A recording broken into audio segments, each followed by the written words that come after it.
Hi there, everyone, and welcome back. Today, we're going to be starting chapter 25, which is called America Moves to the City.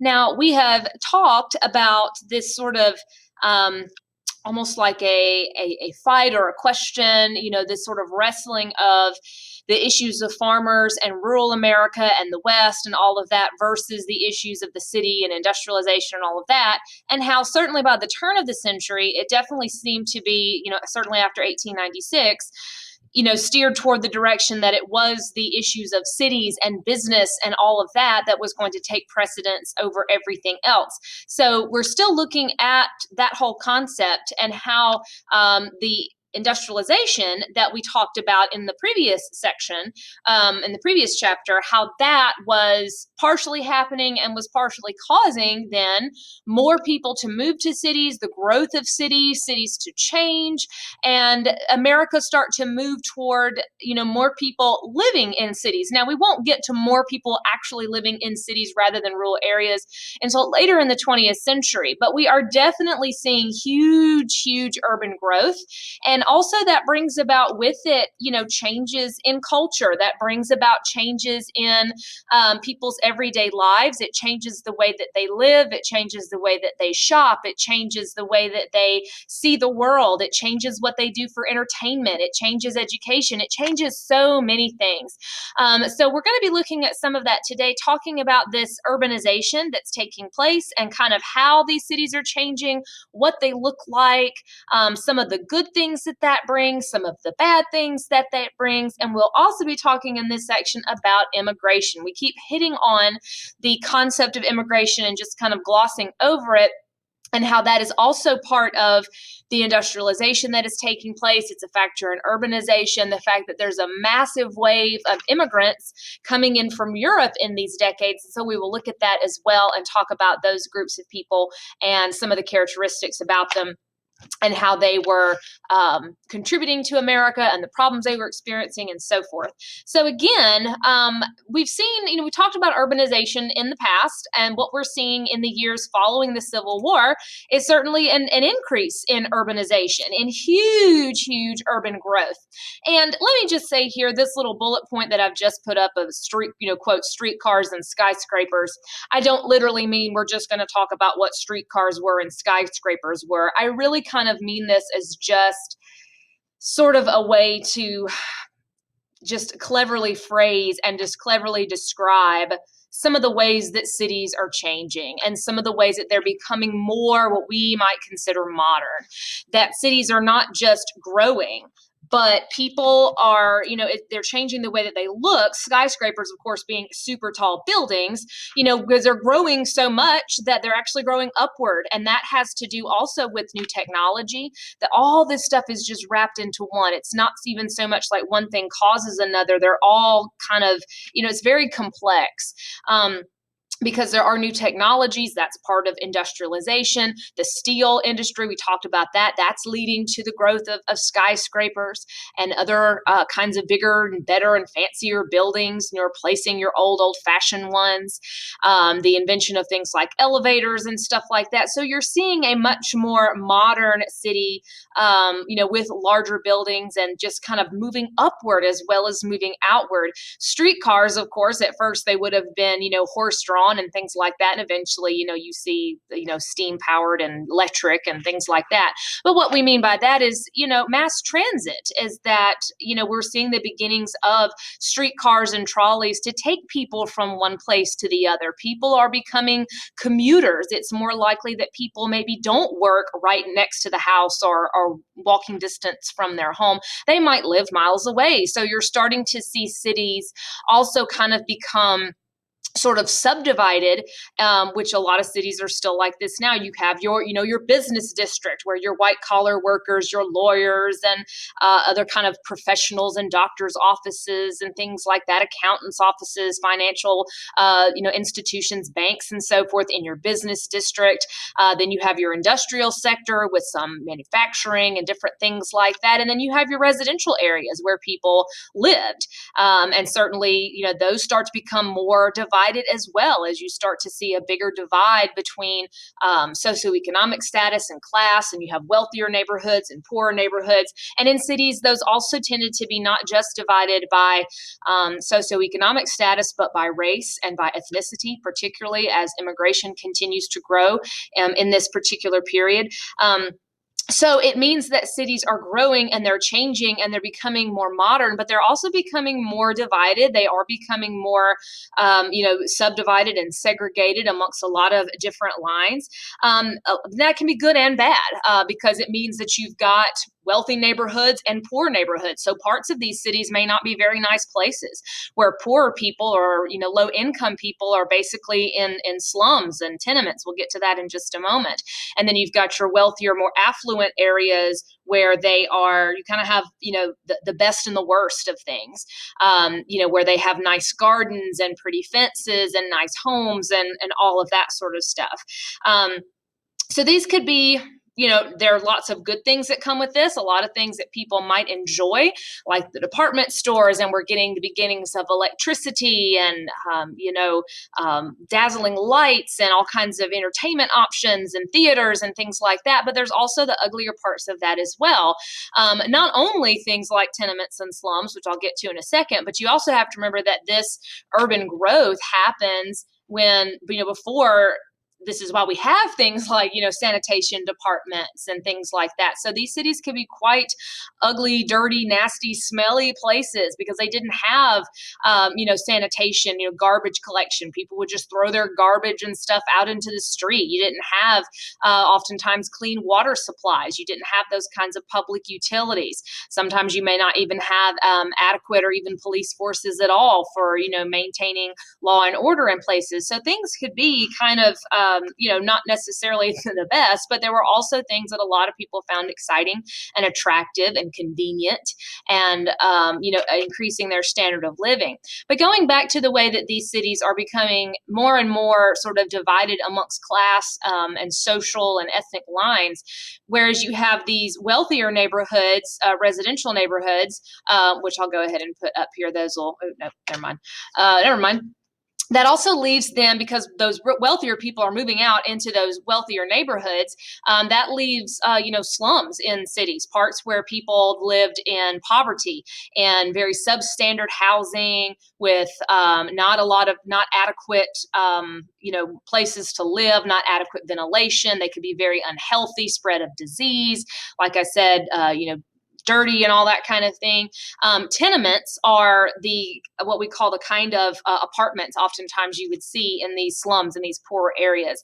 Tenements were very tiny little apartments that were designed to, just have like 2 or 3 rooms, but designed to be very efficient, as a cheap way to just, throw up there a lot of housing that was inexpensive, although even though we might say inexpensive, poor people, barely being able to afford it. And because of that, oftentimes you have multiple families being crammed into these tiny spaces, sharing these apartments, probably designed for 5, 6 people at most, maybe being shared by 20 or more. And so they could be incredibly crowded. It could be incredibly loud. It could be incredibly unsanitary even. We see ethnic neighborhoods springing up throughout these cities. I was getting to that, particularly with the increase in immigration in this period. You have neighborhoods, depending on where you're talking about and exactly when, but when immigrants immigrated to the United States, they would often immigrate and try to move to where there were people that spoke their language and that had a common ancestry with them and a common culture with them. So you have throughout, particularly larger cities like New York, of course, and there is that light. That's going to be like,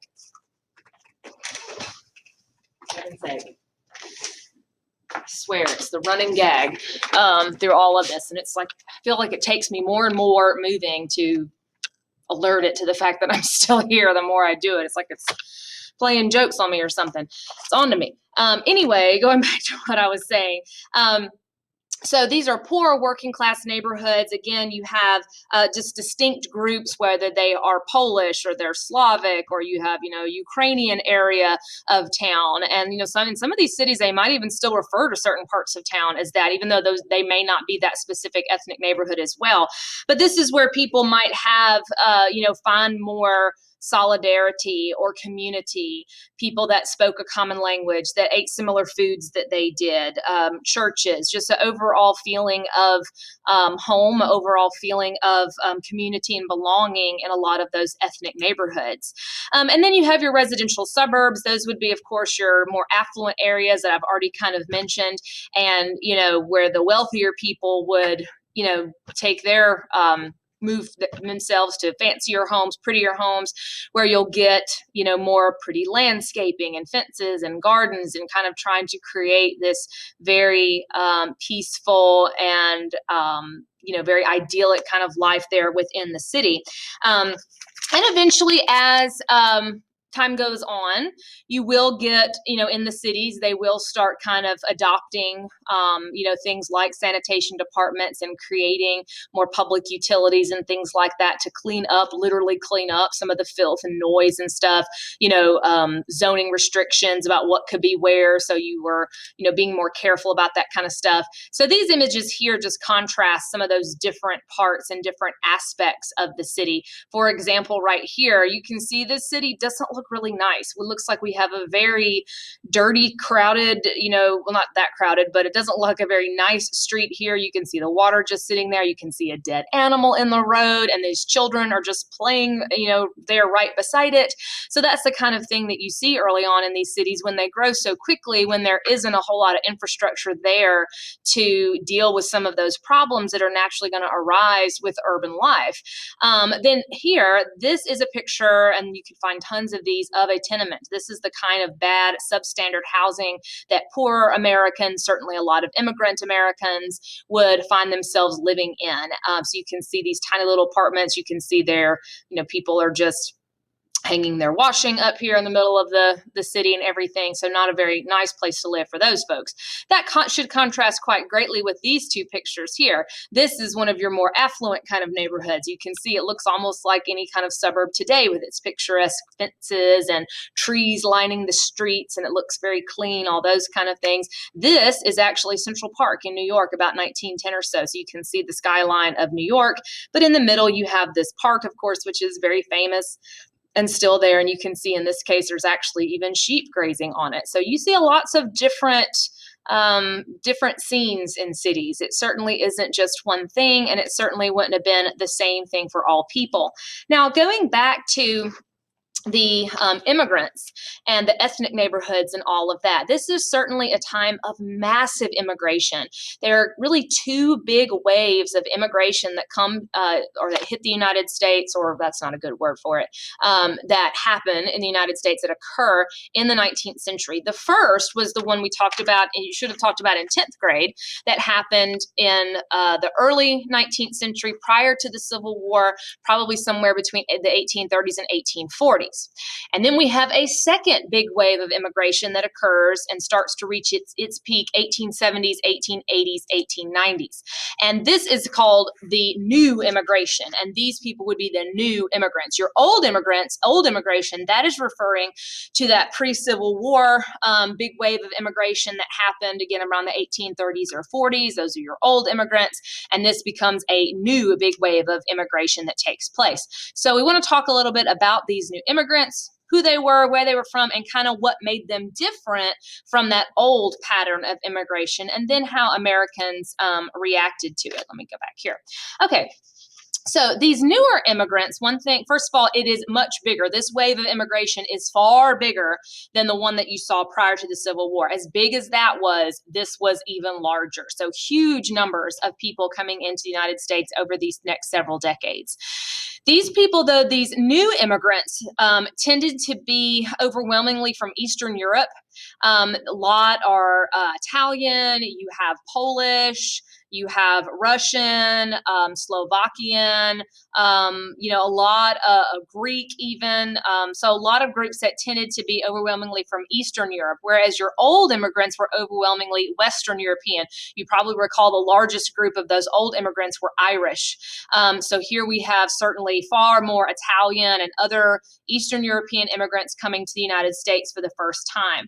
And they're coming for, the same reasons that people often did before. America was certainly seen, as it still is today, as a land of promise, as a place where you could rise from poverty, as a place where you could acquire land, as a place where you could escape things. And there were plenty of things in Europe and plenty of bad things that people were trying to escape, whether it was religious persecution, where that was very true of a lot of different groups, particularly Jewish immigrants and perhaps Eastern Orthodox immigrants, political suppression. That's another thing that becomes an issue for a lot of these new immigrants, is that many of them are coming from countries that were not democratic. They're coming from countries that were quite autocratic, that where you had almost like dictatorships, and a lot of them were trying to escape that. But also that created problems, because that made a lot of people assume that they also believed in those kinds of governments, and people saw them as anti-democratic and unfit for a democratic society, and those kinds of things. So most of these, because they are Eastern European, you have far more Jewish immigrants, you have far more Eastern Orthodox immigrants, a lot people that would not be considered Protestant of a Protestant faith. Like I already said, a lot of them coming from undemocratic countries. A lot of these, overwhelming majority of these non-English speakers. The thing about Irish immigrants, which you would have seen a huge number of prior to the Civil War, is that as culturally different as they were English speaking. And so there's more of a language barrier and much more of a cultural barrier with these, quote, new immigrants. These people tend to be incredibly poverty stricken, a lot of them illiterate. And so that is going to have a big impact on the way that they are seen and the reaction that they get from American citizens. So now we want to look at what some of those reactions were, because some of them are probably quite obvious to you. And, you probably know what those things are given other studies we've done of immigration. But a few might be a little bit different. And I've said it before, and I continue to say, it's maybe one of the great ironies of this country is that, we are a nation of immigrants that has never seemed to like immigrants all that much. And so you can imagine that there's going to be a good bit of a negative reaction to this immigration. But let's first look at some of people, or some ways that some people tried to reach out to immigrants, how there were some attempts to reach out to immigrants, gain their support, and assist immigrants. Now, for the most part, immigrants do not get government assistance in any kind of way. The federal government certainly does not provide any sort of assistance in the way of helping people get housing or jobs, or figuring out who's got what skills and what they might be able to contribute, or things like that. Certainly not other kind of settlement programs or anything like that at this time. That certainly would have been done, not at the federal level. But if there's a way that the government does kind of reach out to immigrants, it would have to do with those, or it certainly was important with those political machines that we talked about in, I believe that was chapter 23. And we talked about politics of the time and how party loyalty was so important, and how you had, big political machines, big political bosses that ran and dominated politics, particularly in the cities. This is where immigrants were seen as a very valuable asset. This was particularly a big part of Democratic voter participation, or a big part of support that the Democratic Party got. They would reach out to immigrant groups, and see immigrants as potential voters.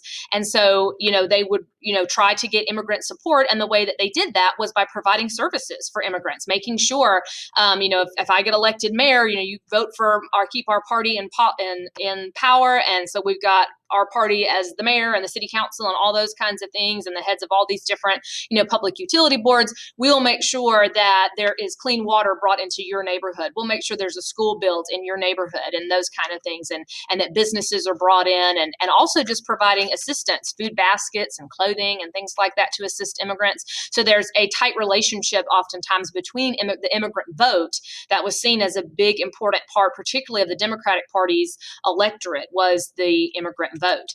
So some people reaching out to them for votes, and some people would say that they were truly trying to help immigrants and wanted to help them adjust and wanted them to be part of American society. You can also see how people would criticize that and say that they were just using them so they would vote for them, and they were kind of like buying them. It was almost like bribery. Then we have plenty of people that believed that helping immigrants was an important thing to do, and that immigrants needed to be given some kind of assistance to help them adjust to life in America, that they needed to be provided with decent housing and good jobs and things like that, so they could bring themselves up from poverty. That was particularly the kind of thing you would hear from people that believed in something called the social gospel. And the social gospel does not apply specifically to the treatment of immigrants. It applies to any of society's problems or any big issues of the time. The social gospel was this concept that principles of Christianity should be applied to society, that people should use, if as Christians, if you believe in, helping others, then that means that you should be helping immigrants, you should be helping the poor, you should be, making sure that there are proper schools, that is proper food, there's proper clothing, that people are able to get a job, that there's childcare, all those sorts of things. So it is the idea of encouraging people that were able, encouraging people that were middle class, encouraging people that had money to use that money and to use their time and to use their resources to help people that were less fortunate than them, sort of a do unto others kind of a thing. And that people in those better off positions had a moral obligation as Christians to help out the poor, to assist the poor, and to be a part of sort of lifting them up out of poverty. So you have a lot of people trying to practice that social gospel. Not just does that mean that they were trying to help immigrants and immigrant children, but also attacking other problems. So there's kind of a religious undertone to some of it as well.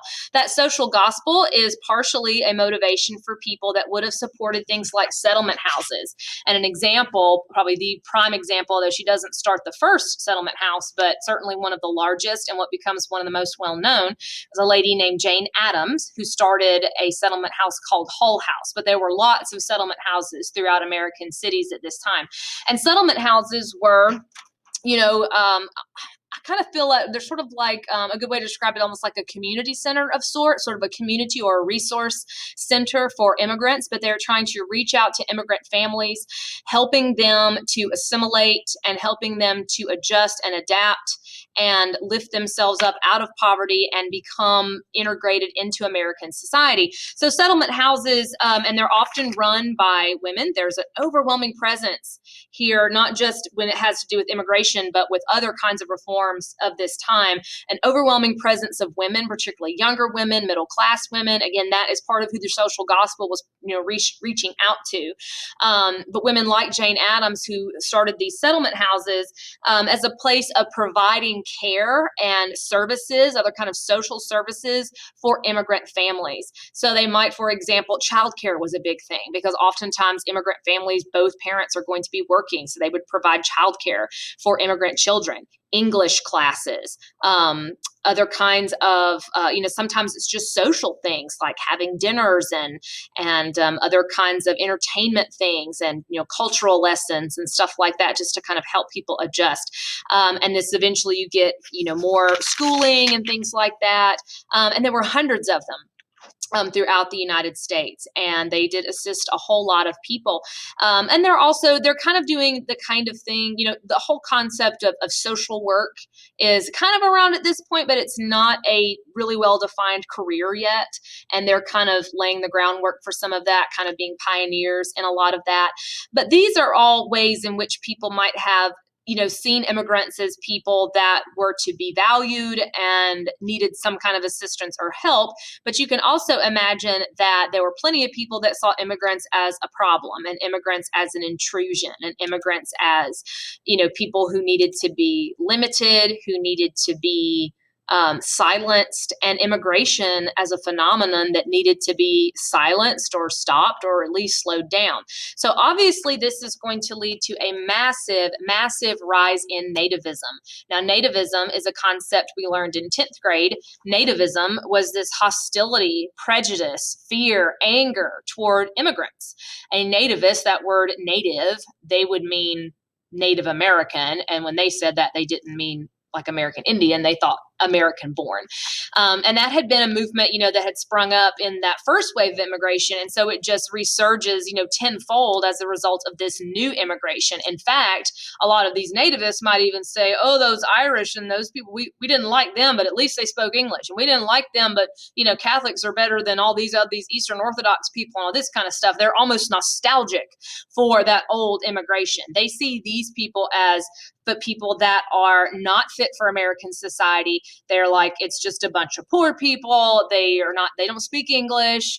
They can't speak English, all this kind of stuff, that they couldn't be trusted, fear that they were bringing radical ideas over to the United States, and blaming them for a lot of the corruption of the time. And we talked about their connection, immigrants' connection with political machines. And so a lot of nativists are blaming immigrants for a lot of the corruption that was going on at the city and local level during that time. Like I said, they're associated with radical ideas. The labor movement, we talked about the labor movement a while back, and the labor movement typically tends to be very anti-immigration because they saw immigrants as taking jobs and driving down wages and being used as strike breakers and all those things. And oddly enough, that ends up being one of the labor movement's problems, is they're so divided. They don't want to include everybody, and that ultimately, hurts them very, very much. And so this does eventually lead to some immigration restrictions that were taking place during this time, one of which we already mentioned, that was the Chinese Exclusion Act. And of all the immigration restrictions and of all the immigration groups, the Chinese are the only ones that have ever been outright totally banned from immigration, not just limited.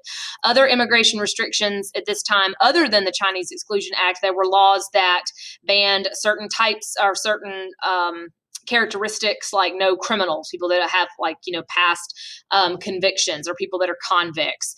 Then they start banning people that they labeled as insane, keeping in mind insane in this time could mean someone who was just mentally deficient or intellectually disabled, not just someone who had a mental illness. They ban prostitutes, they ban alcoholics, they ban certain communicable diseases, trying to put further and further restrictions on the people who could come. Later, we will talk about quotas and all that sort of stuff, like only allowing certain numbers of people. We're not quite to that yet. So at this point, it is banning, certain types of people that were seen as problematic, that were seen as degenerate, that were seen as, unhealthy for society or something along those lines. So immigrants, of course, struggle in many ways. The language barrier does make life very, very difficult. The nativism and the discrimination does make life very, very difficult, but we shouldn't underestimate these people. They were contributing in so many ways to society, not just by bringing over new cultural ideas and new foods and new ways of doing things and new art and new literature and new music and all that kind of stuff, but these people were working just as hard as everybody else. And we will continue to see those problems grow. And a lot of the reform movements that are just kind of getting started here, eventually that's going to translate into something called the progressive movement that we'll be looking at in a little while. So we will see those ideas about reform continue and growing. And next time, we will take a look at some more of that reform just starting to get off the ground, just barely.